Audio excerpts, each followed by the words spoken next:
चुटकुला नाच गीत। छोट मोठ पातर पेड़वा, छोट मोठ पातर पेड़वा, भुइया सोहरी गई डारी पिया मोर पातर भइल। तू न सवतिया के बीच राजा मोर पातर भइल। तू न सवतिया के बीच राजा मोर पातर भइल। अरे बाण की तेजवना बनवती, अरे बाण की तेजवना बनवती, छोट की सुतले भरनी पिया मोर पातर भइल। छोट की सुतले भरनी पिया मोर पातर भइल। तू न सवतिया के बीच पिया मोर पातर भइल। अरे छोट की ते गेड़ुआ भरवती, अरे छोट की ते गेड़ुआ भरवती, बड़े की घोटेले भर पेट पिया मोर पातर भइल। छोट की घोटेले भर पेट पिया मोर पातर भइल।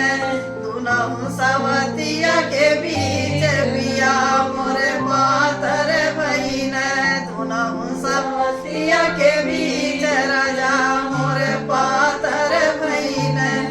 अरे छोट की ते मीरवा जोरवती, अरे बाण की ते मीरवा जोरवती, छोट की कुचले भर पेट पिया मोर पातर भइल। छोट की कुचले भर पेट पिया मोर पातर भइल। दुनहु सवतिया के बीच राजा मोर पातर भइल। दुनहु सवतिया के बीच राजा मोर पातर भइल।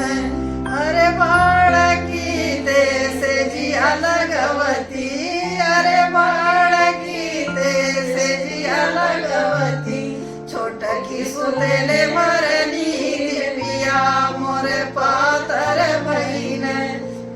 छोट की सुतले भरनी पिया मोर पातर भइल। दुनहु सवतिया के बीच राजा मोर पातर भइल। छोट मोट साकर पेड़वा, छोट मोट साकर पेड़वा, भुइया सोहरी गई डारी राजा मोर पातर भइल। भुइया सोहरी गई डारी राजा मोर पातर भइल। दुनहु सवतिया के बीच पिया मोर पातर भइल। दुनहु सवतिया के बीच पिया मोर पातर भइल।